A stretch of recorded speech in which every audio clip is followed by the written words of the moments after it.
Morning, and welcome to the School Board Candidate Forum sponsored by the Edina Public Schools Parent Leadership Council. The purpose of today's forum is to hear from the three candidates, Cheryl Berry, Jennifer Hoovey, and Elliot Mann, who are running for the Edina School Board. My name is Hillary Clayberg, and I'm a member of the Edina PLC and moderator for today's forum. Thank you for attending. Before we get started, I ask that you check your cell phones and either turn them off or put them on silent. Thank you. We are gathered at the Edina Community Center in Boardroom 349. This forum is being live streamed and recorded, so please hold your applause until the very end. The recording of this forum will be available for viewing on the district's website later this week. This forum is an opportunity to get to know the candidates running for the Edina School Board. All candidates who have filled out the office for school board and who will be on the November 7th ballot were invited to this forum, and all are in attendance today. I wanted to thank the candidates, Cheryl Berry, Jennifer Hoovey, and Elliot Mann for participating in today's important event. Here are the rules and format for today's forum. Speaking order was assigned randomly before the forum. I will call on candidates to answer the general questions by first and last name.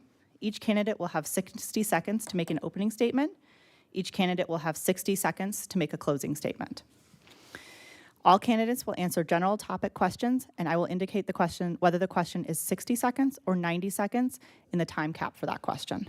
All candidates will answer lightning round questions that consist of answering either yes or no. All candidates will raise the provided paddle at the same time to the yes or no lightning round question. In addition to your paddle answer, candidates will state your yes or no verbally in alphabetical order. I will indicate your turn with the nod of my head. Members of PLC will be tracking the time of your answers and will indicate to candidates when you have 30 seconds remaining and 50 seconds remaining, and when you must stop. The PLC solicited questions from our parent leaders and attempts to make a good faith effort to cover as many of the topics submitted as possible within the time constraints. All questions are the property of the Parent Leadership Council. Let's begin. We will start with opening statements from each candidate. Each of you will be given 60 seconds to respond. We will begin with Elliot Mann. Jennifer Hoovey will go next, followed by Cheryl Berry. Hello, I'm Elliot Mann. I live here with my wife, Elise, and our three kids, are 11, 9, and 7, who all attend Cornelia Elementary. They're starting their 4th year in schools, and we've loved our experience so far at Edina Public Schools. I grew up in Richfield, where my wife also grew up, so about 4 miles dot to dot, kind of where I live now. We moved back to the area because of the reputation of the schools and for strong public schools. We believe in strong public schools. Since living in Edina, I've been fortunate enough to be a volunteer youth coach, volunteer in classroom, things like that, and I've really enjoyed my experience doing that. Before having kids, I really cut my teeth as a newspaper reporter, daily newspaper reporter covering education specifically.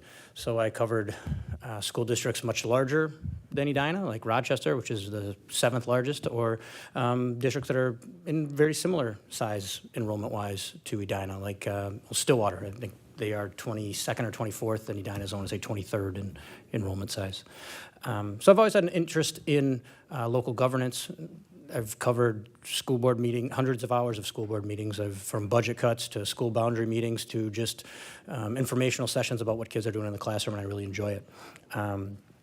With that, with having really a appreciation for schools and having high expectations, we need to have high participation as well. So I wanted to participate and share my experience with the district if I could. Thanks. Hello, Jennifer Hoovey. Thank you for having me here at this forum. I appreciate the opportunity. I've lived in the district for about 16 years. I have 2 children who are seniors at the high school, and they were Frenchies to start with, which is one of the big positives that we saw within Edina School District. And I have worked in 2 local school districts and 1 in Houston. I've seen a lot, understand the inner workings behind the scenes, and I'm looking for a way to give back to the community. This seemed like a great opportunity. I've seen a lot in the 13 years my kids have been in school, actually earlier than that with early childhood education services in the district, which I thought were great, and just looking forward to asking some hard questions and hopefully being a representative for all voices in the district. Thank you.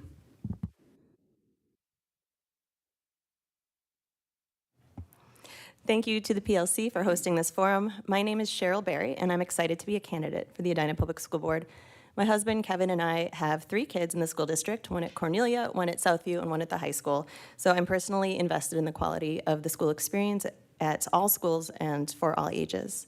I'm running for the school board because I believe in the importance of a strong public school system. I love our community, and I really enjoy getting involved to help where I can.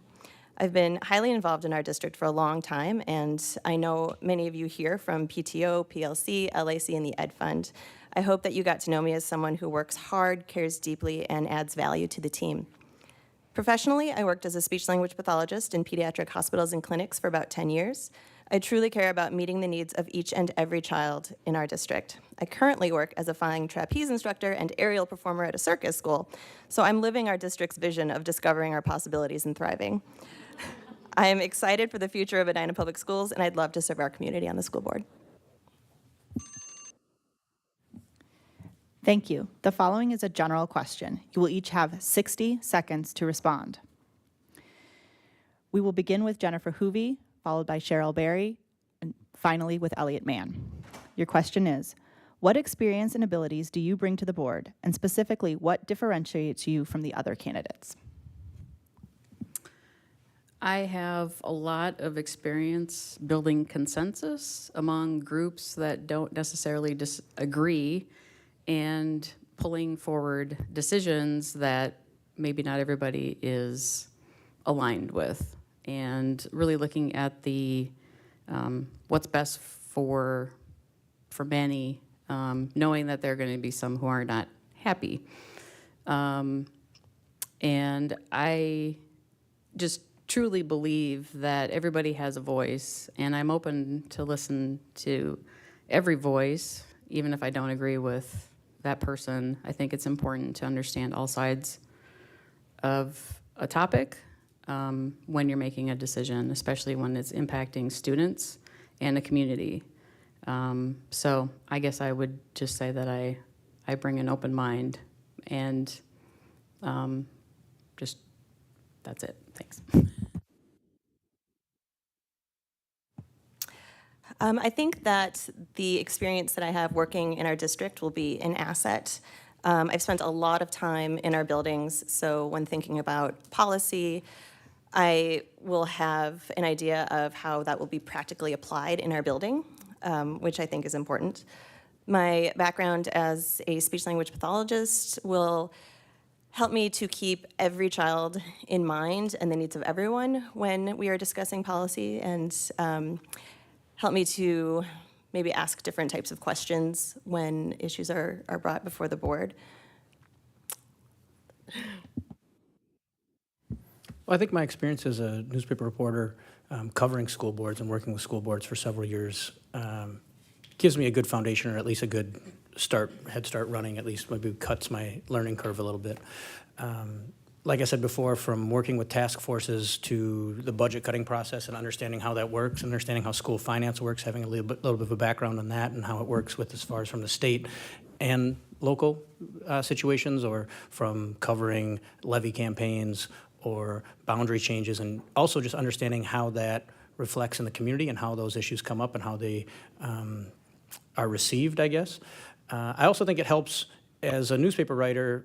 You're always trying to find voices that are kind of forgotten or not brought forward. As a school board member, I think that's exactly the same thing, as you want to bring voices to the table that maybe aren't going to be heard. The voices, the people that can't attend a meeting like this during the day, but still have a voice in the district, and we want to bring those forward. And I think my newspaper experience can allow me to do that.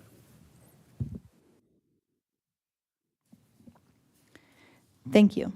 The following is a general question for each candidate. You will have 60 seconds to respond. What are your top 3 priorities for our district? How and why did you select these issues? We will begin with Cheryl Berry, Elliot Mann, followed by Jennifer Hoovey. Oh my goodness. Okay. I think my priorities would be ensuring quality education for all students across the board. That's primarily what we're here to do. And I have most of my experience volunteering at an elementary school, and I think that in those areas particularly, we could allow more opportunity for kids to get involved in the advanced and talent development programs than we currently do. We're using testing as a barrier almost to entry. And oh my goodness, 60 seconds goes by so quickly. So another priority, jumping topics, would be just ensuring that all students feel safe going to school and providing for their mental health and mental well-being. Our high school students, time is up, sorry. Was it as a school board member or my goals for the district? The question was, what are your top 3 priorities for our district? How and why did you select these 3 issues? I guess my priorities as a school board member, first is really to see a continuation of our strategic plan. So often times we see districts, or at least I've seen districts where we have a 5-year plan and we say, this is our great plan, but it's not intermeshed with what we're actually doing in our district. And so we create this thing, we say this is great, and then we put it off to the side and we don't actually work on it. I feel like the district is really set up to do well. It's a living, breathing document where if you're following the board, you'll see that board action is always linked in with where it fits in the plan. I think that's really important. Second, I think our achievement gaps are huge, and that's not just in Edina, that's in our state, it's in our country. I think those are the kind of things that keep you up at night. Why aren't we hitting those kids? Why aren't we getting to those kids? Lastly, I think I'd really like to see us as a district really, and we've been doing this, which I think is really great forward-thinking stuff. I'd really like to see us continue to advocate for funding at the state level and really push for that, because that's really where we can impact some change on the bottom line as far as with our budgets. My top 3 priorities are really looking to improve special education services within the district for all students, improving the relationship between teachers and administration, and then really looking at education right-sized for each student. College isn't an option for everyone, and how are we supporting those students? From a teacher and district relationship perspective, I think there has been some history there that has caused a rift. It's not horrible, but I think we could improve that relationship. And from a special education perspective, funding, just finding staff, how do we get creative to ensure that we're supporting all of the students who deserve and are required to receive services who may not be getting what they need at this moment. Thank you, candidates. There will be 90 seconds to respond to this next question. We will answer the question in the order of Jennifer Hoovey, then Elliott Mann, finally with Cheryl Berry. The first sentence of the Edina Public Schools mission statement states, EPS is a dynamic learning community delivering educational excellence and preparing all students to realize their full potential. What does that mean to you, and how would you measure if this is being delivered? That's a great question. The full potential of all students, again, as I said, I don't think every student, it's not a cookie cutter. I think there's a tendency to drive that perspective and think all students are on the same track, and they're not. So I guess to measure how well we're doing, I would look to students and families and really take inventory of where students feeling today that they're being supported, and then look ahead as well. As students leave the district, how are they launching? Are they successful?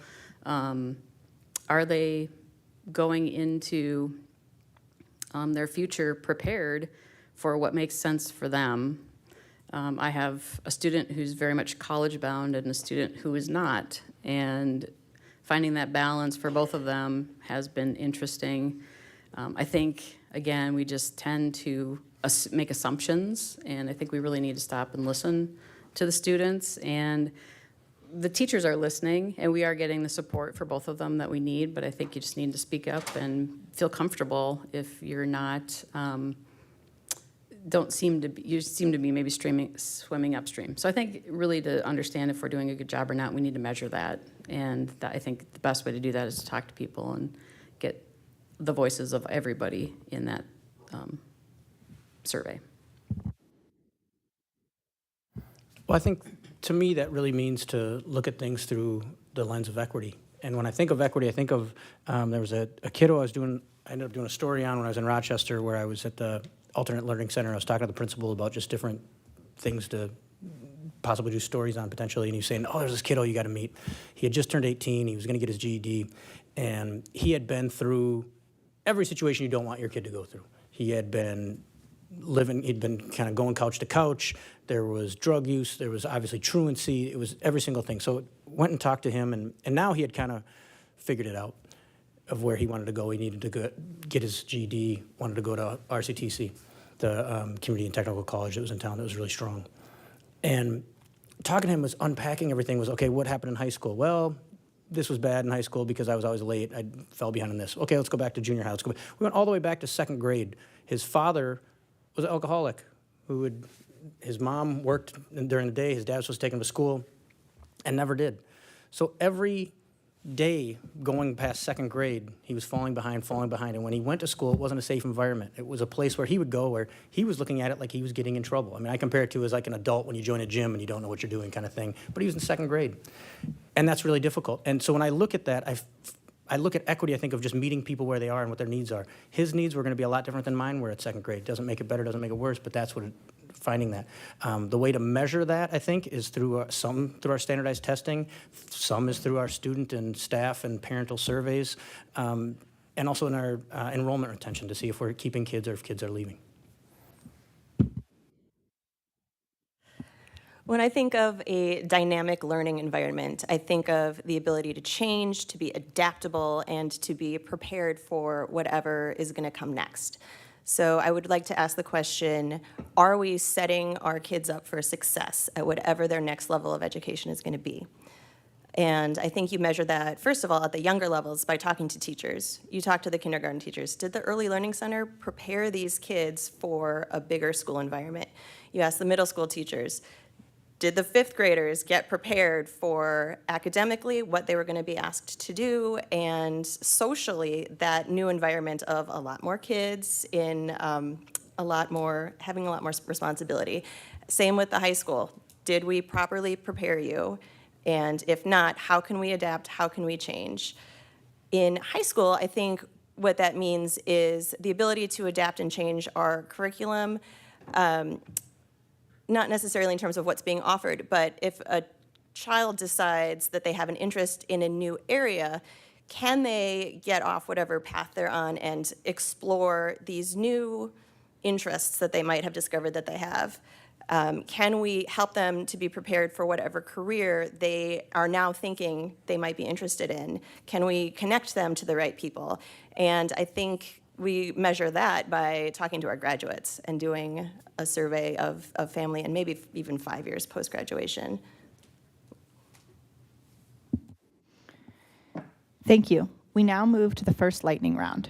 The answer is either yes or no by raising your paddle, and then your verbal response in this order: Cheryl Berry, Jennifer Hoovey, Elliott Mann. School boards are nonpartisan positions. Have you or your campaign accepted financial support or endorsement from a PAC, a political party, or a political campaign? No. No. No. Do you think politics should influence teaching and instruction in the classroom? No. No. No. Do you think politics should influence individual board members and the school board policy? No. No. No. Have you received support or endorsement from the Education Minnesota, the teachers union? Yes. Yes. Yes. We now move back to the general questions. You will have 90 seconds to respond. We will begin with Elliott Mann, then Cheryl Berry, finally Jennifer Hoovey. What specific ideas do you have to improve culture and climate in our schools to ensure all students feel welcome, respected for differences, and enjoy an overall sense of well-being and belonging? I think specifically, at different schools, it's going to be different things. There was a high school when I was in Rochester where the principal every student had to have an extracurricular activity, and that could be a sport, but it could be I've said this in another forum, it was really kind of a cool idea, but it could be a club of just Magic the Gathering back then, or Pokemon cards, but it was something you had some connection to high school. I think that was really important because that's anytime we have those transition points, we start to lose kiddos. And as the sports get more competitive, we start to lose kiddos in that, or as music gets more competitive, all those things. I think at the high school level, I think that's really important. I think just education communication is always something I say as far as educating ourselves about our differences and communicating is on the younger side, when we can have our strong PTOs like we do now, I think that's really beneficial because parents are talking to each other and then leading to those relationships with their kids as well. So I think really it just getting involved is really kind of any way you can get people into buildings. And we saw that during the pandemic when we kind of had to all stepped back a little bit and tried to do things just telecommuting because we kind of had to. We lose a lot of those connections. We lose a lot of those little things that you maybe don't pick up if you're not face-to-face. So I think some of those things of just doing our best to really get in touch with each other face-to-face is really helpful.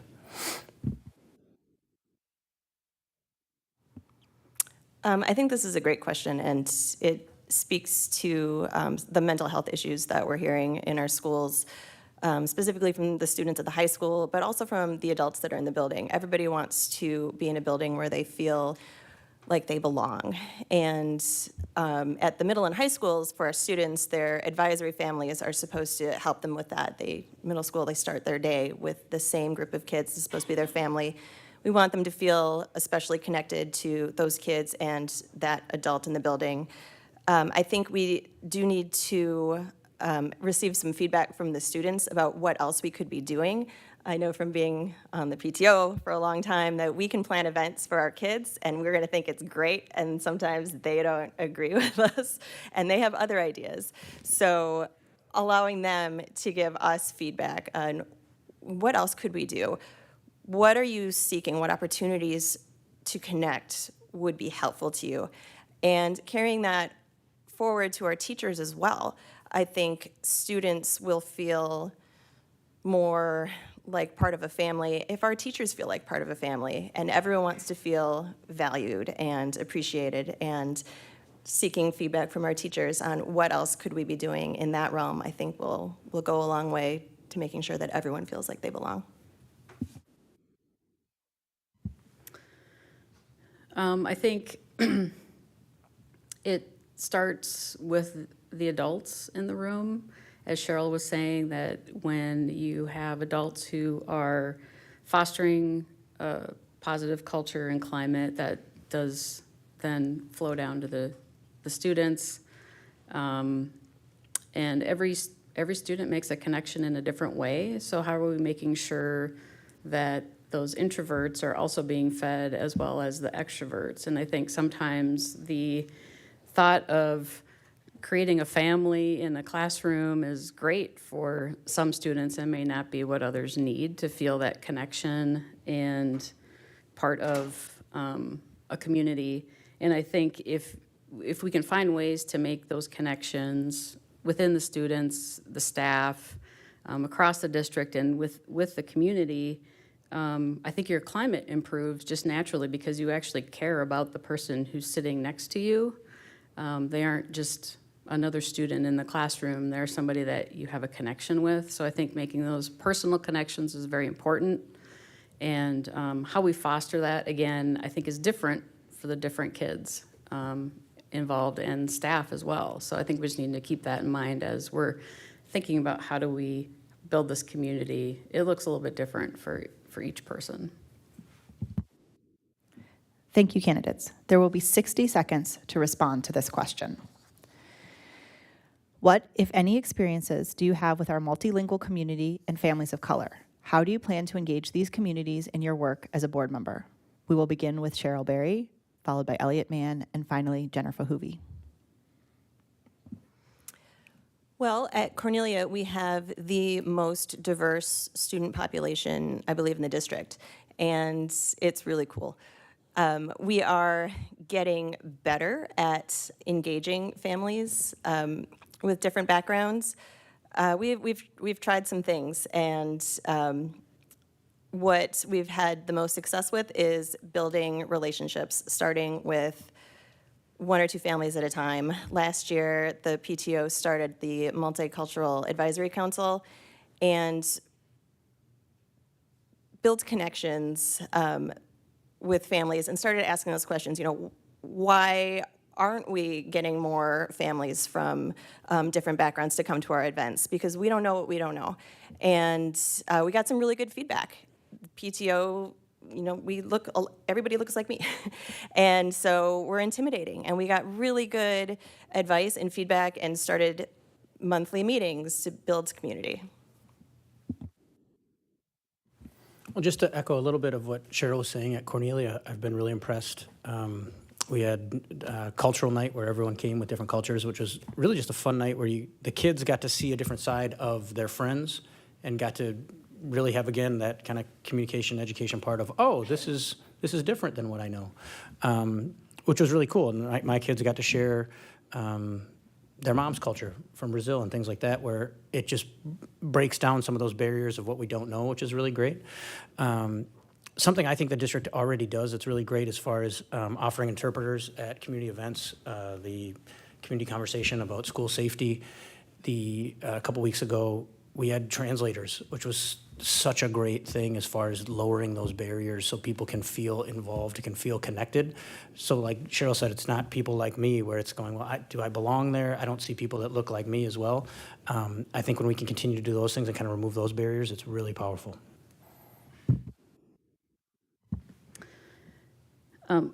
As I said, my kids started their careers here at Edina in the French Immersion program, which was a great amalgamation of a lot of kids from across the district that you wouldn't get in your neighborhood school where we were going to be going, which was awesome because we met a lot of people from across the district and from many different nationalities.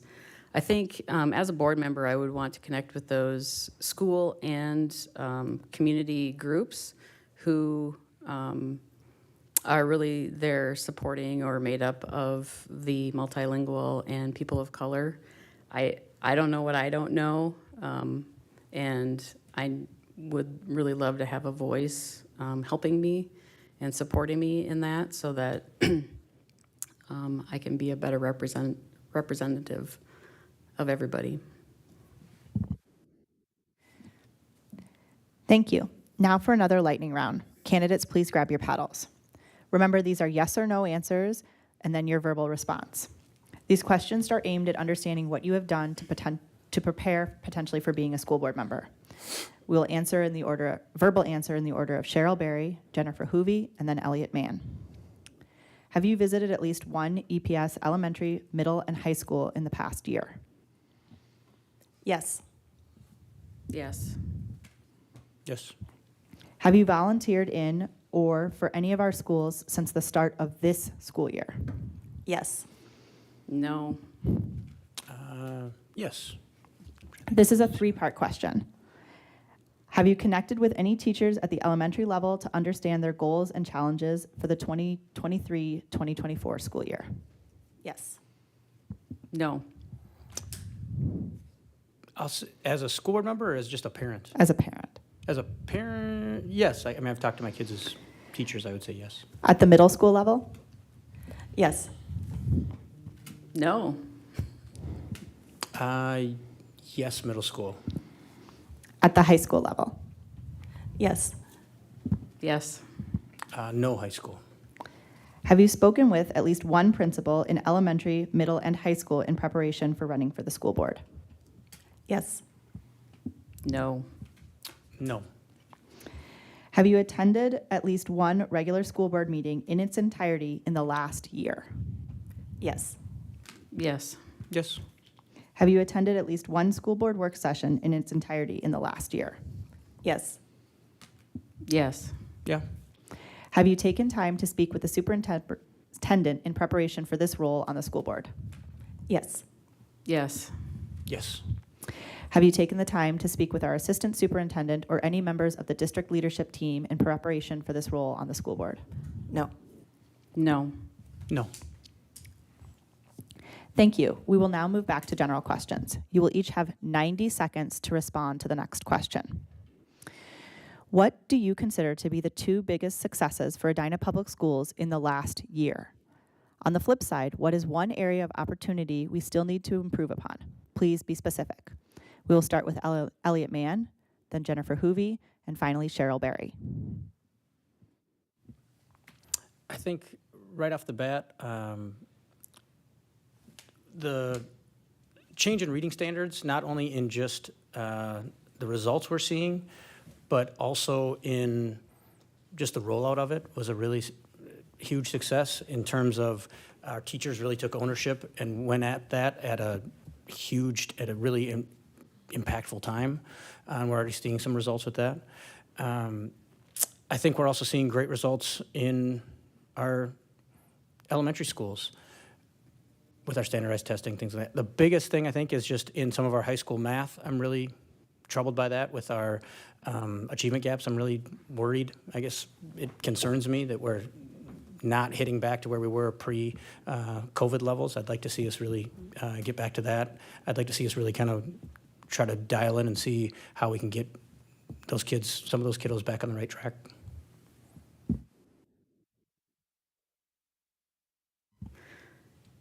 I think I agree with Elliot on the bringing back the basics of literacy has been a great thing happening in the last year, and seeing some of those results is awesome. And I appreciate the way the district leadership is aligning the strategic plan all the way down to how it's impacting students and really getting that alignment with what's happening in the classroom with a student all the way up to that strategic goal within the plan, I think is very important, because then you don't lose sight of why you're doing that thing. An area for improvement, I think just making sure we're meeting the needs of all students. Again, it's not only an Edina issue, but many districts are short-staffed, and how do we get creative? How do we make Edina that place that people want to come and be our own recruiting tool for I know there's some great teachers out there. How do we get them to stay and also to recruit them in? I think one of our biggest successes is rebounding from COVID, and it's not perfect yet, but when I went to each of the buildings, the elementary, middle, and high school, to talk to the principals about it, every one of them independently said, this year feels better. This year feels like the kids know what to do in our building, more so than last year. So I think that's been a success, because the teachers put in a lot of work last year getting them to that spot. I think the introduction of the letters reading program is also a huge success for our district, and the Ed Fund has worked really hard on getting grants and raising money to make that happen even before the state made that more of a mandate. But it's a great program, and it is a lot like the training that I got as a speech pathologist, so I'm really hopeful that it's going to help kids across the board. I think opportunities to improve, I'm going to go back to mental health again. That is what we hear the most from students at the high school, just saying, there's a lot of stress. It takes a lot to get into high school, or get into college, and it takes a lot to just be a student nowadays. So supporting them in any way we can, I think, is another area we need to keep looking at. Thank you. You will each have 90 seconds to respond to the next question. We will begin with Jennifer Hoovey, then Cheryl Berry, and finally Elliot Mann. If tasked with budget cuts, what one thing would you focus on cutting first? And if you could add things, what would be your priorities? I don't know that I could answer that question without knowing more details about the budget, where the funds are coming from, what we're trying to fund, what we can fund, because the money isn't just one big pot of money. It's can be spent on certain things and not other things. So I would have to know more about what we're trying to fund to know where we could cut funds and where the funds are. And where I would add funding, again, I think we would have to look at where are our biggest gaps. And right now I feel like we've got some goals here to, increase the diversity in our staffing. How are we going to do that? How are we going to create a culture where a diverse staff wants to come here and it feels comfortable working here? So I think I would focus funding on hiring and retaining the best teachers that we can find, because that will really impact what happens in the classroom, and that's where the meat and potatoes of education is. We need to focus on that. So that is my answer as a non-answer. Yeah, I'm not going to go there, what I would cut. But thankfully, that wouldn't be my job on the school board. Yes, the school board does ratify the budget, but no one member is going to say, we're going to cut this. We have a really good director of business and finance and a strong team that puts forth recommendations. And I would ask a lot of questions about what students would be impacted for each of the decisions, but it would not be up to me to cut something. If I had a magic wand and could add something, my preference would be to add a world language to the elementary schools. I would like Spanish, but I would be open to suggestions from families too.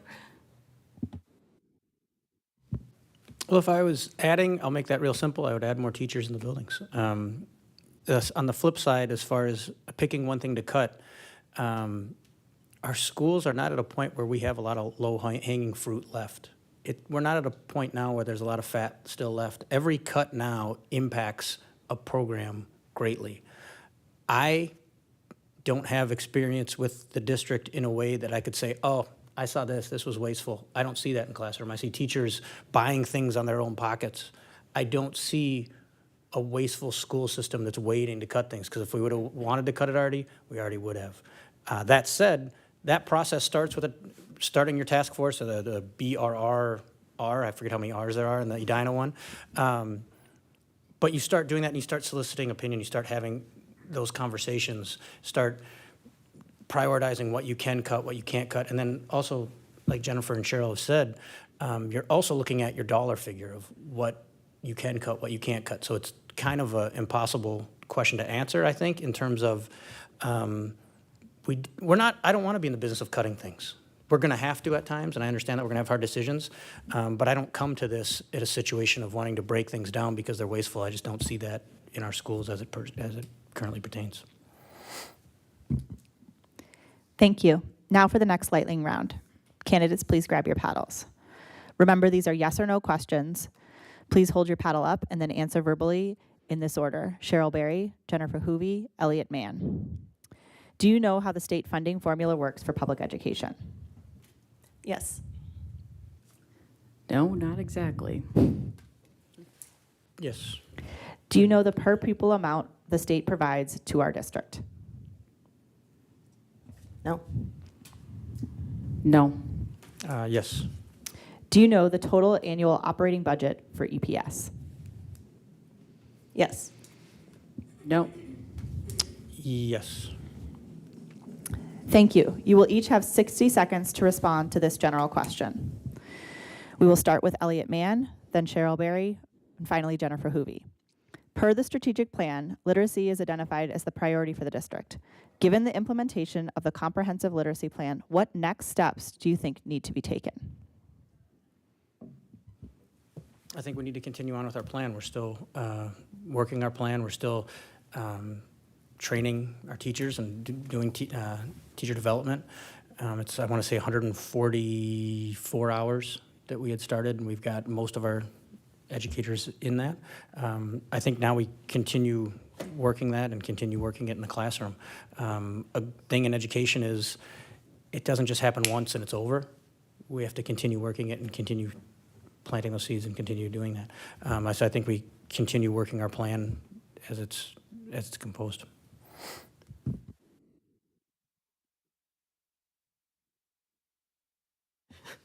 Making notes. So what happens next? Now that we have our elementary school teachers largely trained in letters, we trickle that up. So we take that program, extend it to the middle school and the high school. Honestly, those are the kids that I'm most concerned with right now for literacy. I think our elementary school students, they're going to follow that plan. They're going to do well, I think, with letters. But our elementary school or middle school students, they missed a lot of classroom time in elementary school, and it's hard to identify kids with literacy issues once they get good at hiding them. And so we look at our test scores. We do the best we can to work with teachers, training them in the next steps for our literacy plan, and work with those families now.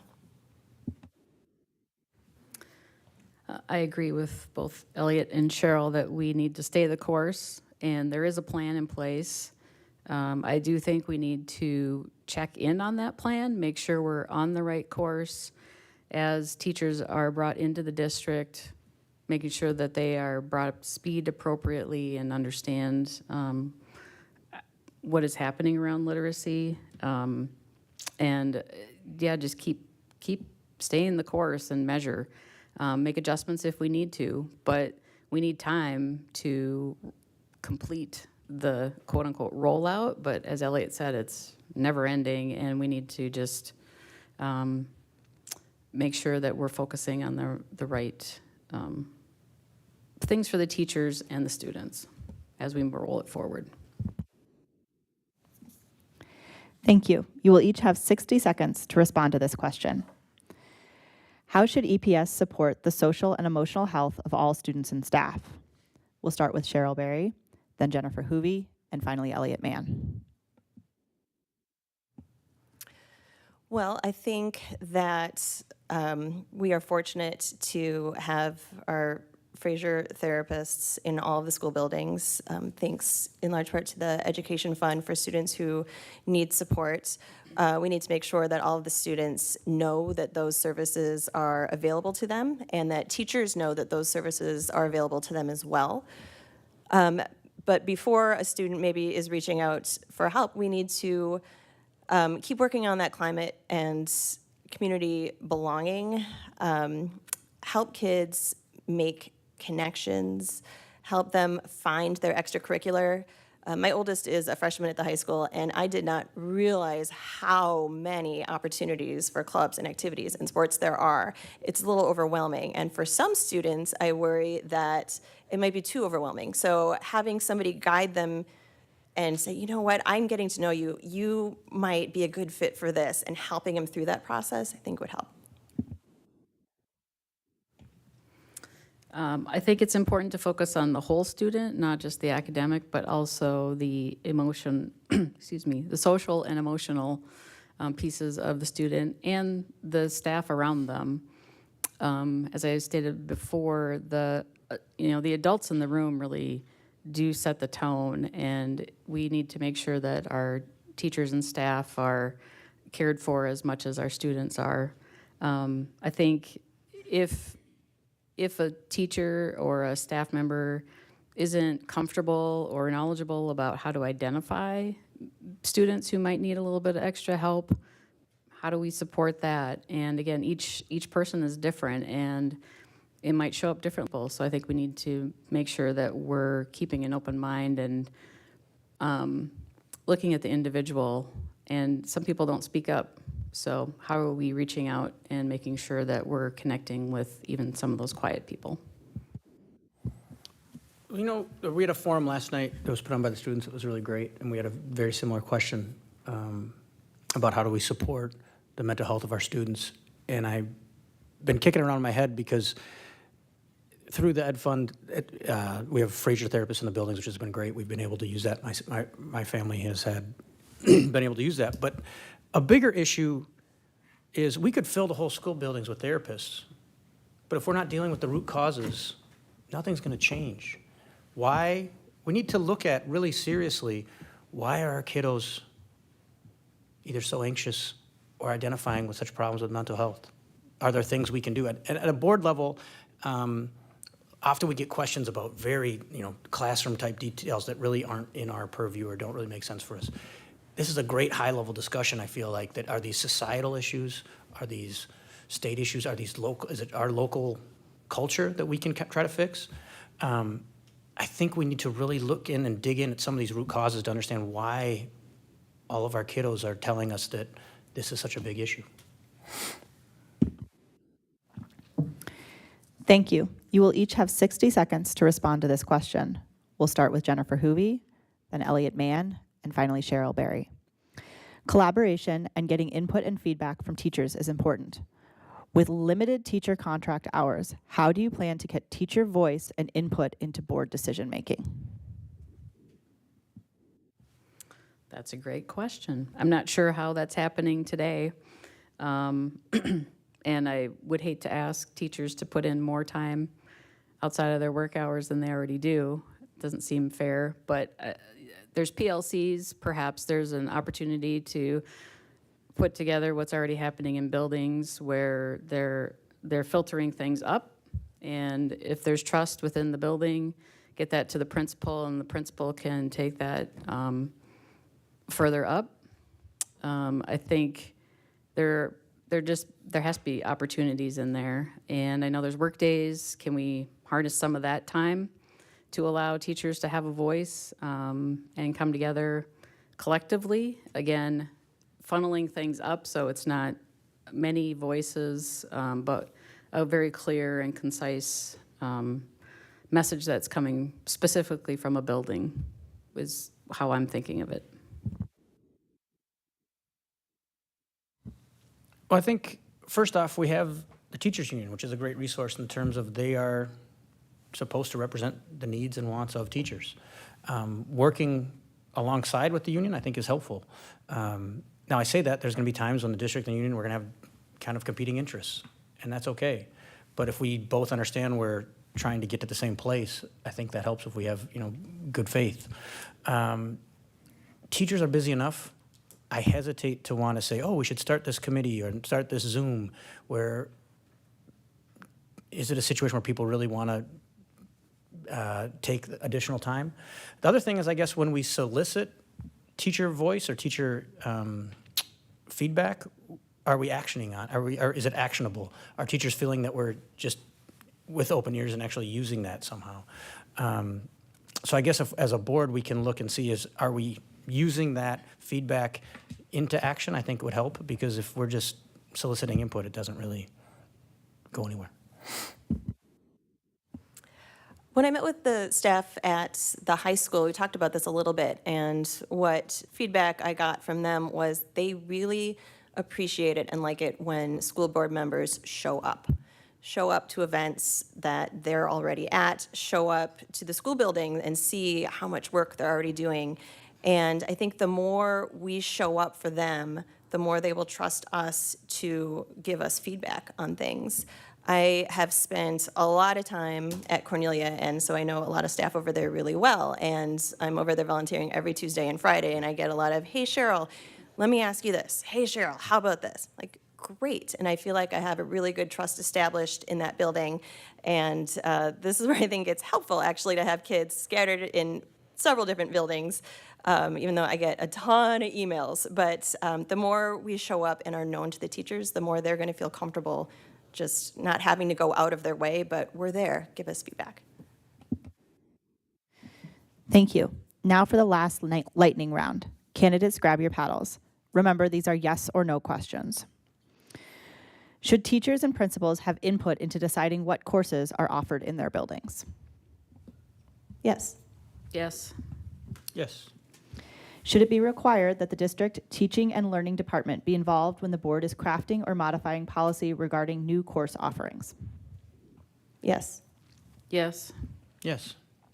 Is it appropriate for the school board to be involved in selecting specific literature and textbooks for EPS classes?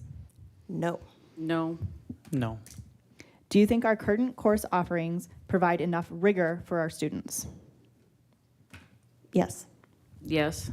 Yes. Do you think our current course offerings provide enough intervention or learner support for our students? No. No. No. Thank you. We will now have 3 final general questions and then hear closing statements. The next question is allotted 60 seconds. What do you think about the district's sustainability efforts to date, and what would you prioritize in the next 5 years? We'll start with Jennifer Huey, then Elliott Mann, and Cheryl Berry.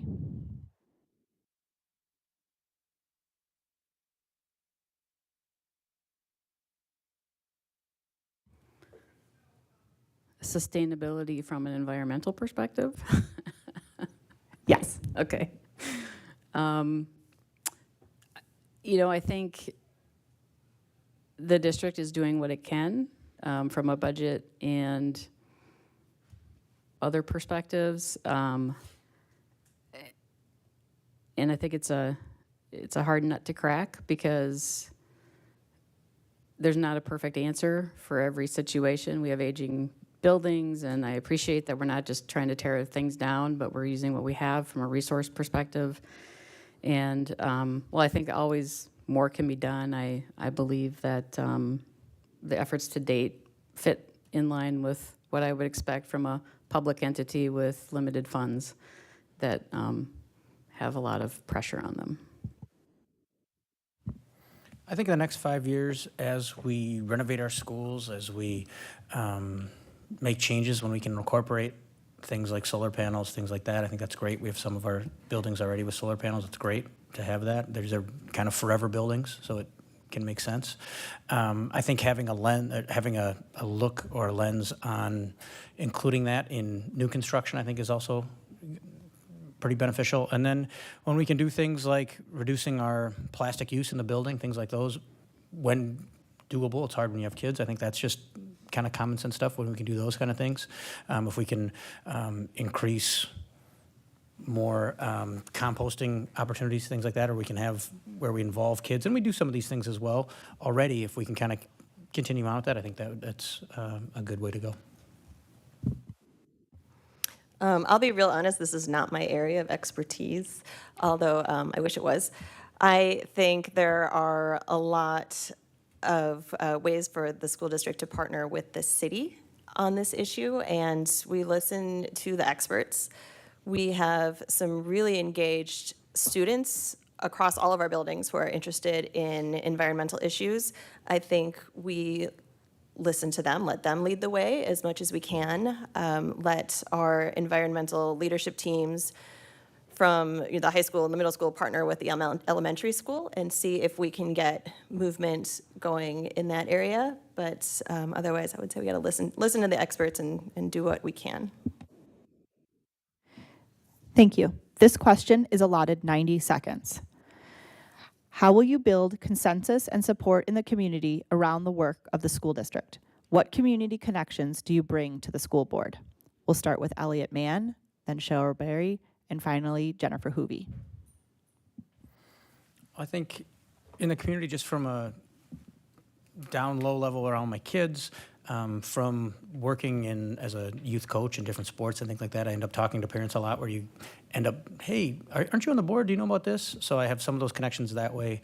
Also in the community with my wife's work as a state senator, I end up going to more things that maybe I wouldn't usually in the community. So I have some connections that way where they, oh, you're running for school board. Let me tell you about this, those kind of things.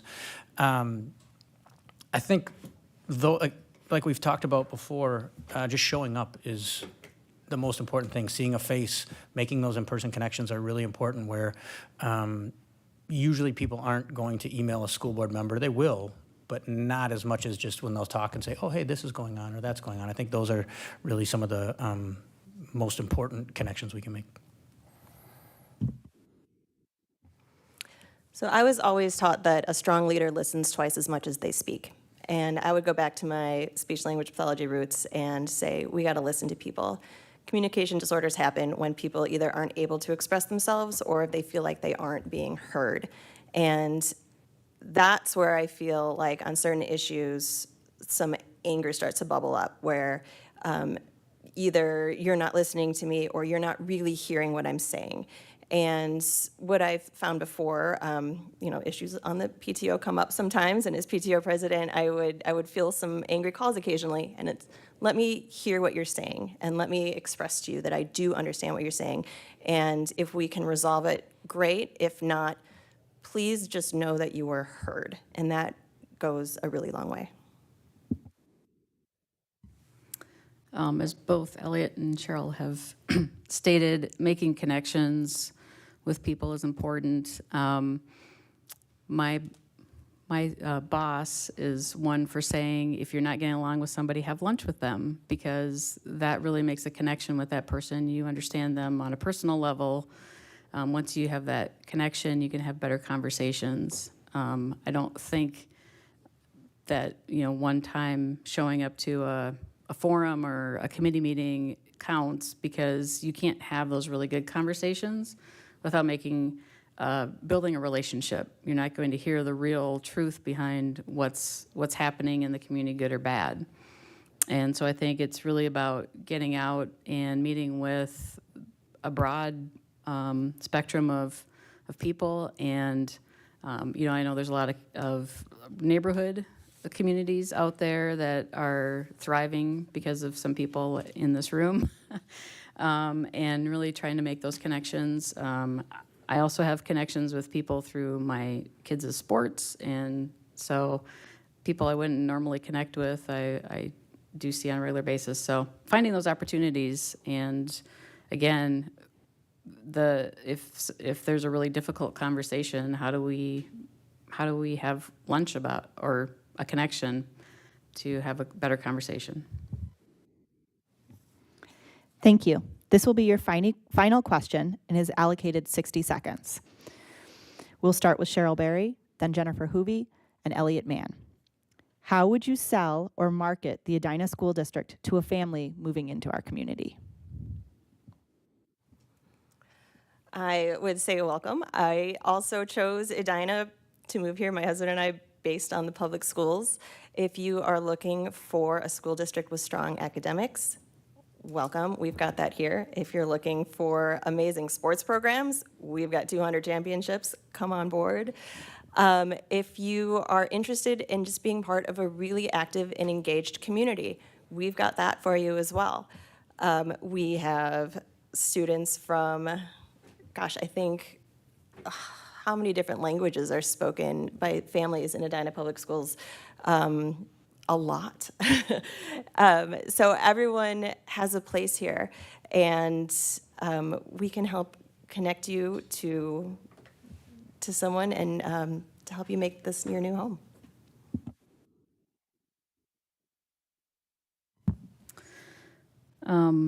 That's an interesting question, because I never thought of myself as living in Edina, personally.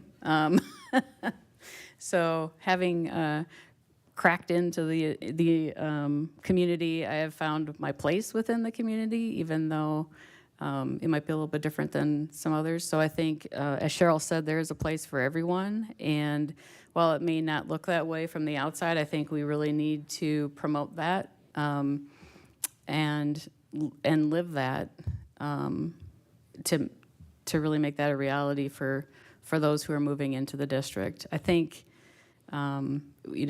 we obviously have a reputation, and how do we show that it's a very welcoming community? I have a great neighborhood, a great school culture, and feel very supported. So how do we get the word out there? I think just by living it. Well, I guess first I would tell the person, I don't have anything to sell you, but I would like to share something with you. I'd like to share my community with you. We have, I want to say more than 90% of our teachers have master's degrees. We have experienced teachers in our community. When I go out door knocking, this is something I shared last night at the forum. I would go out door knocking, and sometimes people would say, oh, the schools aren't the same as they were. And it was this kind of coded, like, oh, it's different there now, as if it was worse. And from talking with the kids last night, it's not the same as it was. It's better. We're doing more and more things every day, every month, every year. We have kids doing experiments with NASA. We have kiddos getting computer science certification when they're in high school. We have kiddos doing great things on our athletic fields. We have great things happening in our drama programs. We have great things happening in our music programs and our band programs. So we can sell, if you want to say sell, but I would say we can share those things because we're doing so many great things in our schools and we have so many things to be proud of. Does that mean everything's perfect? No, it's not. All right, I'm up on time, but I'll finish it real quick. Things aren't perfect. There's always continuous improvements to be made. But we have a lot of things going on and we should definitely share those with people. Thank you. We will now begin closing statements. Each candidate will have 60 seconds. We will start in this order: Elliott Mann, Jennifer Hoovey, and Cheryl Berry. I'll kind of just continue on what I was just saying. We have a lot of great things going on in the school. I think our board is in a really great position right now. When we were thinking about moving back to the area in 2009, from watching Edina boards, but just watching boards that I was familiar with from other reporters that were working in areas, the vitriol or kind of the aggression at meetings was worrisome. And I remember thinking like, ooh, do we want to move here? Is this going to work? And watching the board since then move on, they're really in a great spot. And I feel really honored to be able to try to continue that work. We talked about the strategic plan a little bit before. I'd like to see us see that plan through. So often, as I said before, we start work, we plan the work, and then we don't work the plan. I think we're fine-tuning it constantly. We're doing things to help kids, and I think we're on the right track. Like I said, nothing's perfect. There are kiddos we still need to help out. We're still not reaching every single kid every single time. But that doesn't mean we're not doing great things. It doesn't mean we're not on the right track. Excuse me, want to thank you again for the opportunity to be here today. I decided to run for school board kind of as a last minute sort of deal because a friend of mine who is a teacher at the high school reached out and said there are 3 spots and 2 people and somebody needs to step up. And she's somebody I can't say no to, so I didn't take the step lightly. And I'm not perfect, but I think that the leadership in the district is exceptional. And I look forward to working with and supporting them in what they are doing with the strategic plan and doing everything I can to ensure that we have alignment from the policy and district level, and then kind of get out of the way and let them do their work and report back to us how things are going and making sure things are on track. First, I'd like to thank PLC for hosting this forum, and thank you to everyone attending or watching at home for your interest and engagement in Edina Public Schools. I hope that my answers today have helped you get to know me better, and if you have additional questions for me or you want to talk more about my responses, please reach out via my email, electcherylberry@gmail.com, or you can check out my website, electcherylberry.com. I'm really excited for the future of Edina Public Schools, and I would love to serve our community by helping set each and every student up for success for whatever comes next in their educational or vocational journey. So I hope to earn your vote. We have come to the end of our candidate forum. The PLC wants to thank each of the candidates for taking the time to join us this morning. We greatly appreciate the opportunity to learn more about each of you, and we thank you for your willingness to serve the students, families, staff, and the community of Edina Public Schools. I also want to thank the audience for attending and the Edina Parent Leadership Council for hosting today's event. A reminder that a recording of today's forum will be available online soon at the Edina Public Schools website. And finally, please remember to vote on Tuesday, November 7th. Thank you.